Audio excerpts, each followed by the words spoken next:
हाय दोस्तों and welcome to my channel. कैसे हैं आप सब? उम्मीद है सब ठीक ठाक होंगे।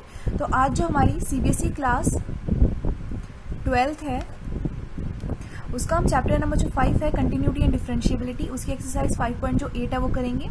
इससे पहले का जो इंट्रोडक्शन पार्ट है उसकी ऑलरेडी हम वीडियो बना चुके हैं। वो आप क्या कर सकते हैं, प्लेलिस्ट में जाके जो क्लास 12th की मैथ्स की जो प्लेलिस्ट है उसमें जाके आप उसको वीडियो को देख सकते हैं अगर आपने नहीं देखी है। वरना एनसीईआरटी जो बेस्ट ऑप्शन है आपके पास, आप एनसीईआरटी के जितने भी एग्जाम्पल होते हैं एक्सरसाइज से पहले और जो इंट्रोडक्शन गिवन होता है उसको अच्छे से समझ लो, ठीक है। और कर भी लो कोशिश उन क्वेश्चंस को करने की, ताकि आपको जो एक्सरसाइज 5.8 है और जो भी एक्सरसाइजेस आती हैं उन एग्जाम्पल्स और उस इंट्रोडक्शन के बाद वो आपको काफी ज्यादा सिंपल लगे, ठीक है। तो क्वेश्चन नंबर 1 देखते हैं। Verify roles theorem for the function. ये आपको फंक्शन दे रखा है एफ एक्स, जो ये है x square plus 2x minus 8, और यहाँ पे जो x की वैल्यू होगी वो बिलोंग करेगी क्लोज इंटरवल -4 से लेके 2। क्लोज इंटरवल का मतलब क्या होता है? फॉर एग्जाम्पल यहाँ पे क्या दे रखा है, -4,2 दे रखा है। यहाँ पे ये आपको प्रोवाइडेड है। हम एग्जांपल लेते हैं a, b का। अगर ये आपको क्लोज इंटरवल के अंदर दे रखे हैं, इसका मतलब होता है जब आप लाइन के अंदर रिप्रेजेंट करते हैं तो ये दोनों भी क्या होते हैं, इंक्लूडेड होते हैं। ये जो a और जो b की वैल्यू होती है ये इंक्लूडेड होती है। इसका मतलब ये होता है कि जो x की वैल्यू होगी ग्रेटर देन होगी या इक्वल होगी a के, या लेस देन या फिर इक्वल होगी b के। यहाँ पे a और जो b होते हैं वो भी इंक्लूडेड होते हैं जब हम बात करते हैं हमारी क्लोज्ड ब्रैकेट की। लेकिन अगर यही चीज आपको ओपन ब्रैकेट के अंदर गिवन हो, जैसे a कॉमा में b हो, इसका मतलब होता है कि जो जो a और b हैं वो क्या है, कॉर्नर पॉइंट्स हैं। और यहाँ पे इंक्लूडेड नहीं है। यहाँ पे कॉर्नर पॉइंट्स थे लेकिन वो इंक्लूडेड थे, लेकिन यहाँ पे वो इंक्लूडेड नहीं है। जब आप इसका इस तरीके से लाइन रिप्रेजेंट करते हैं तब ये वाले जो सर्कल्स होते हैं यहाँ पे आप इनको फिल नहीं करते हैं। जब आप इनको फिल नहीं करते हैं इसका मतलब ये होता है कि ये जो पॉइंट्स हैं ये इंक्लूडेड नहीं है, सिर्फ और सिर्फ इनकी जो बीच वाली वैल्यूज हैं वही इंक्लूडेड हैं, ठीक है। और यहाँ पे इसका मतलब ये होता है कि जो एक्स की वैल्यू होगी वो ग्रेटर होगी ए से या फिर लेस होगी बी से। यहाँ पे हम बात करते हैं ओपन ब्रैकेट की, ठीक है। आई होप ये आपको समझ में आ गया होगा। यहाँ पे आपने देखा कि यहाँ पे क्या है, जो क्लोज ब्रैकेट है, जो आपके स्क्वायर ब्रैकेट है उसका यूज किया गया है, यानी कि -4 और जो 2 है वो भी क्या है, इंक्लूडेड आएंगे आपकी x की वैल्यू में। मतलब x की वैल्यू -4 और 2 भी हो सकती है, और इनके बीच के जो इंटरवल के वैल्यूज हैं वो भी हो सकती है। तो आपको यहाँ पे इस क्वेश्चन में दे रखा है कि जो एफ एक्स दे रखा है, ये जो फंक्शन है x square plus 2x minus में 8, ये जो एफ एक्स है इसके लिए आपको वेरीफाई करना है क्या रोल जो थ्योरम है आपकी, जो आपने रोल्स थ्योरम पढ़ी है, क्या वो इसके लिए वेरिफिकेशन रखती है, क्या वो इसको वेरीफाइड करती है। तो जी इसका आंसर देखते हैं। सबसे पहले क्या कर लेते हैं, यहाँ पे आपको एफ एक्स दे रखा है, आपको यहाँ पे गिवन एफ एक्स दे रखा है एक्स स्क्वायर प्लस में 2x माइनस में 8, और यहाँ पे x की जो वैल्यू होगी वो बिलोंग करेगी -4 और 2 की जो आपकी क्लोज इंटरवल है उसमें, ठीक है। अब आपको ये पता होना चाहिए कि जो रोल्स थ्योरम होती है वो होती क्या है, तो आपने वो ऑलरेडी समझ चुका है तभी आप ये एक्सरसाइज कर रहे हो, ऐसा मैं समझ रही हूँ, ठीक है। फिर भी एक बार बता देती हूँ। कंडीशंस फॉर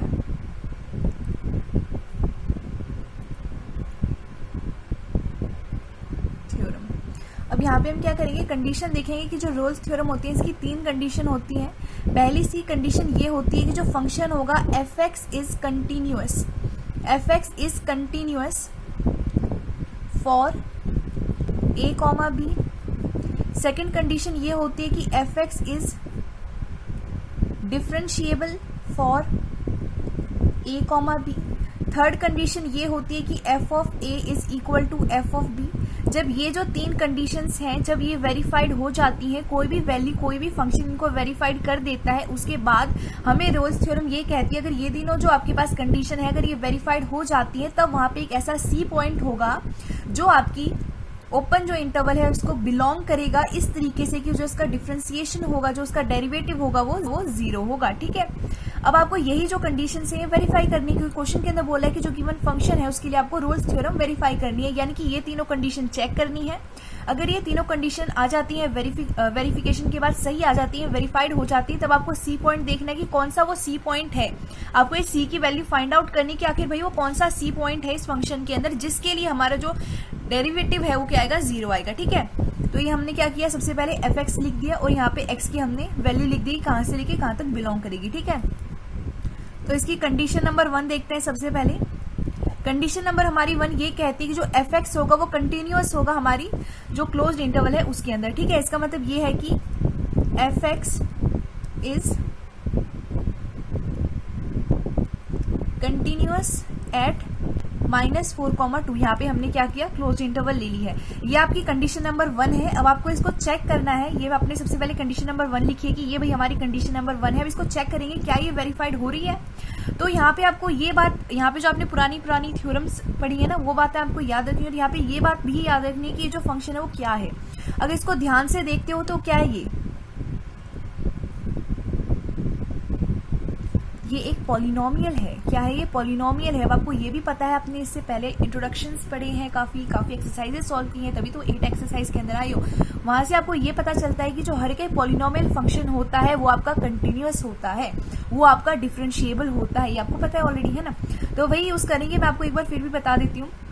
जैसे ये जो फंक्शन दे रखा है, एक तरीके से एफ जो दे रखा है, ये पॉलिनोमियल है। आपको पता है कोई भी जो पॉलिनोमियल होता है इस फॉर्म में होता है। कहीं ना कहीं आपके पास ऐसी, आपके पास कभी कभी कंडीशंस होती हैं जिसके लिए वैल्यू अगर वहां पुट करते हो तो नॉट डिफाइंड वैल्यू आ जाती है। ठीक है, अगर वहां पे नॉट डिफाइंड वैल्यू आ जाती है किसी भी फंक्शन के लिए, इसका मतलब ये होता है कि उस पॉइंट पे क्या है, वो डिसकंटिन्यूअस है, डिसकंटिन्यूटी है। तो आपको कंटिन्यूस यहाँ पे चेक करना है, यानी आपको कंटिन्यूटी चेक करनी है। तो कंटिन्यूस होना चाहिए फंक्शन, तो उसके लिए नॉट डिफाइंड वाली कंडीशन नहीं आनी चाहिए। और वो जो नॉट डिफाइंड वाली कंडीशन होती है वो कब आती है, जैसे कि अगर एफ एक्स दे रखा है 1 डिवाइड में x माइनस में 8, तो अगर आपको ये फंक्शन दे रखा है तो ये आपके पास नॉट डिफाइंड कब होगा, ये नॉट डिफाइंड तब होगा जब 1/0 आएगा। अगर ये 1/0 आएगा तो इसकी वैल्यू क्या हो जाएगी, इनफिनाइट हो जाएगी, यानी ये नॉट डिफाइंड हो जाएगा।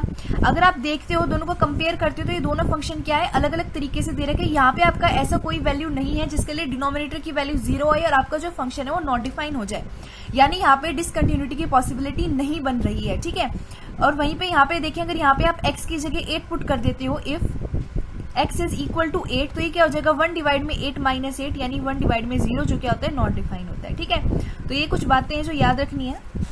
तो फिलहाल तो हमारा एक सिंपल आपको पॉलिनोमियल फंक्शन दे रखा है डिग्री 2 का, तो उसका यूज करेंगे। यहाँ पे लिख देंगे since f x is a polynomial,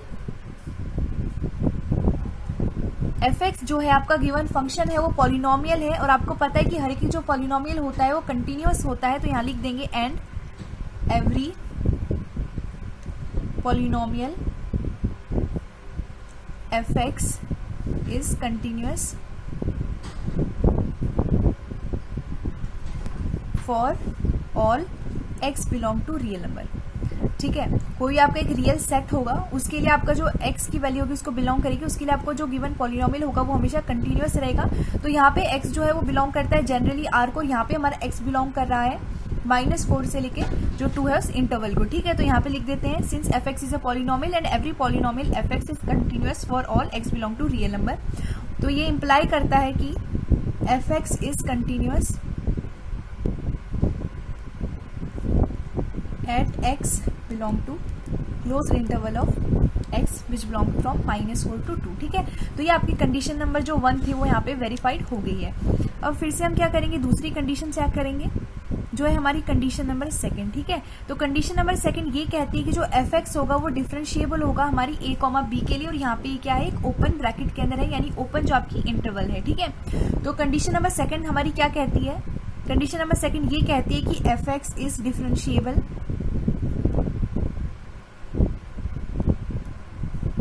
eight -4,2। ठीक है, ये आपकी कंडीशन नंबर 2 कहती है। फिर से वही यहाँ पे अप्लाई करेंगे कि जो पॉलिनोमियल है गिवन एफ एक्स, और जो गिवन एफ एक्स है वो पॉलिनोमियल है, तो वो डिफरेंशिएबल भी है। हर एक एक्स की वैल्यू जो रियल सेट को बिलोंग करेगी, रियल नंबर्स को बिलोंग करेगी, therefore our given function is also differentiable at the given interval. ठीक है, तो यहाँ पे इसका इस्तेमाल करेंगे। यहाँ लिख देंगे since f x is equal to x square plus में 2x minus 8 is a polynomial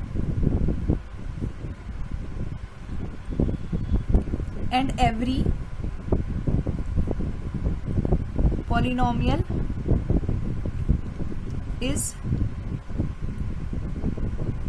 differentiable at x belong to real set. This applies fx is differentiable at -4,2।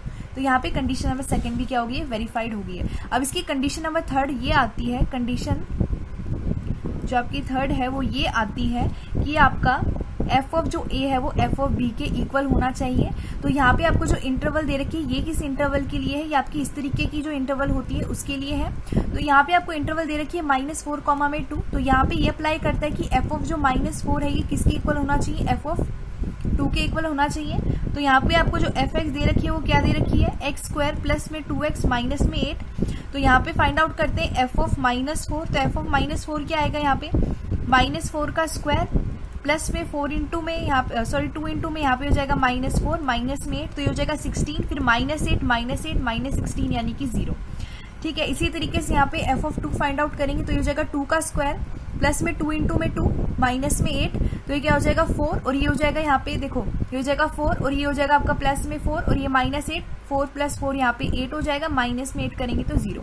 तो यहाँ से आपको पता चलता है यहाँ पे ये अप्लाई करता है कि एफ ऑफ जो -4 है वो किसके इक्वल है, एफ ऑफ 2 के इक्वल है। यहाँ पे भी कंडीशन नंबर जो थर्ड है वो वेरीफाई हो गई है। ठीक है, अब आप ये लिख सकते हैं कि since all 3 conditions are verified. इसका मतलब यहाँ पे एक पॉइंट जो सी होगा, एक ऐसा पॉइंट सी प्रेजेंट होगा जिसके लिए हमारा जो डिफरेंशिएबल है, डेरिवेटिव है आपकी गिवन फंक्शन का, वो 0 आएगा। ठीक है, तो उस पॉइंट को आपको यहाँ पे फाइंड करना है, इसको नेक्स्ट पेज पे जो फाइंड आउट करते हैं।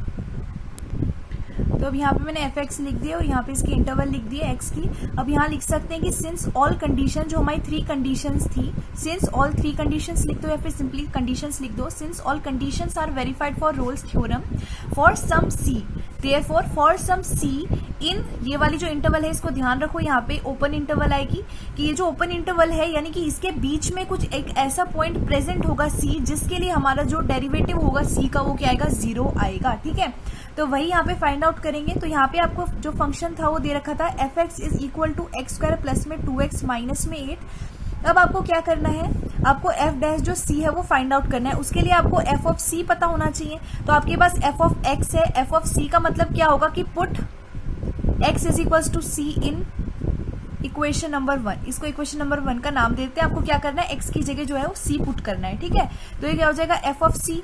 तो एफ ऑफ सी की वैल्यू क्या आएगी, एक्स जहां जहां पे वहां सी लिख देंगे, तो ये हो जाएगा सी स्क्वायर प्लस में 2x, सॉरी यहाँ पे सी आ जाएगा 2c माइनस में 8। ठीक है, अब आपने क्या करना है, इसको यहाँ पे आपको पता है कि यहाँ पे जो एफ डैश जो सी है इसकी वैल्यू 0 आएगी। तो यहाँ लिख सकते हैं इसको, सॉरी ये वाली जो इक्वेशन है इसको सेकंड जो है नाम देते हैं। ठीक है, इतने दिनों बाद वीडियो बनाई है, मतलब क्या ही बताऊं, काफ़ी ज़्यादा टाइम हो गया। नहीं तो ये आपके पास सेकंड इक्वेशन आ गई। अब आपने क्या करना है कि यहाँ लिख सकते हैं since all conditions are verified therefore f dash c is equal to 0। ये इक्वेशन नंबर 3 होगी। अब आपने क्या करना है, ये वाली जो f dash c है, सॉरी जो f c है और ये जो f dash c है, अब आपको पता है f dash जो c आएगी यानी कि जो इसका डिफरेंशिएशन आएगा वो 0 आएगा। तो हम क्या करेंगे, इसका डिफरेंशिएशन कर देते हैं। तो f जो dash c है तो यहाँ लिख देते हैं फ्रॉम इक्वेशन नंबर 2, यहाँ लिख दो डिफरेंशिएटिंग इक्वेशन नंबर 2। तो ये क्या हो जाएगा 2c, ये c स्क्वायर है तो जो 2 है वो बाहर आ जाएगा, c की पावर 2 माइनस में यहाँ पे 1 हो जाएगी, यानी 1 2c प्लस में 2, क्योंकि फिर ये कांस्टेंट आ गया तो ये 0 ही हो गया। ये आपके पास एफ डैश सी की वैल्यू आ गई, डिफरेंशिएशन आ गया इक्वेशन नंबर 2 का। अब आपको क्या करना है, इक्वेशन नंबर 4 का नाम देते हैं। हम यहाँ पे देखते हैं 2 इक्वेशन है आपके पास, ये भी एफ डैश सी है, ये भी एफ डैश सी है। ठीक है, तो अगर आप दोनों को कंपेयर करते हैं तो यहाँ लिख देंगे from equation 3 and 4 we get, क्या यहाँ पे आपको मिलेगा, आपको ये मिलेगा कि जो 2c प्लस में 2 है वो 0 के इक्वल है। और आपको c की वैल्यू फाइंड आउट करनी थी कि भाई वो कौन सा पॉइंट c है जिसकी वैल्यू क्या है, वही की जिसके लिए हमारी इक्वेशन जो f(x) दे रखी है उसकी जो डिफरेंशिएशन आएगी at a particular point c वो हमारी 0 आएगी। ठीक है, तो वही यहाँ पे करेंगे। यहाँ से आपके पास वैल्यू आ जाएगी c की, हो जाएगा 2c इज इक्वल्स टू -2, यानी c is equals to -2 divide में 2, therefore c is equals to -1। ठीक है, तो ये आपके पास वैल्यू आ गई। तो यहाँ लिख सकते हैं therefore for c is equals to -1 in -4, 2 f dash c is equal to 0। तो यहाँ पे हमारा जो क्वेश्चन नंबर 1 है वो सॉल्व हो गया है। तो ये वीडियो काफ़ी ज़्यादा लंबी हो गई है। मैं पहला वाला जो क्वेश्चन था वो आपको इतने ज़्यादा अच्छे से समझाना चाहती थी कि आपको दूसरे क्वेश्चन के अंदर ज़्यादा डाउट ना रहे, अच्छे से क्लियर हो जाए। तो आज इस वीडियो के अंदर मुझे पता है कि भाई आप कहोगे कि इतने दिनों बाद अपलोड करी वीडियो, सिर्फ एक क्वेश्चन, अभी के लिए एक क्वेश्चन है। मैं आज कोशिश कर रही हूँ कि मैं जितनी एक्सरसाइज है जल्दी से कंप्लीट कर दूँ और जल्द से वीडियो अपलोड करूँ। फिलहाल के लिए मैं चाहती हूँ कि ये वाला जो क्वेश्चन है आप अच्छे से समझ लें। आई होप आपको समझ में आ भी गया होगा। तो आज की वीडियो में इतना ही। अब मैं जल्द से जल्द वीडियोज़ बनाती हूँ और जल्दी से अपलोड करती हूँ, याद है मुझे। बाय।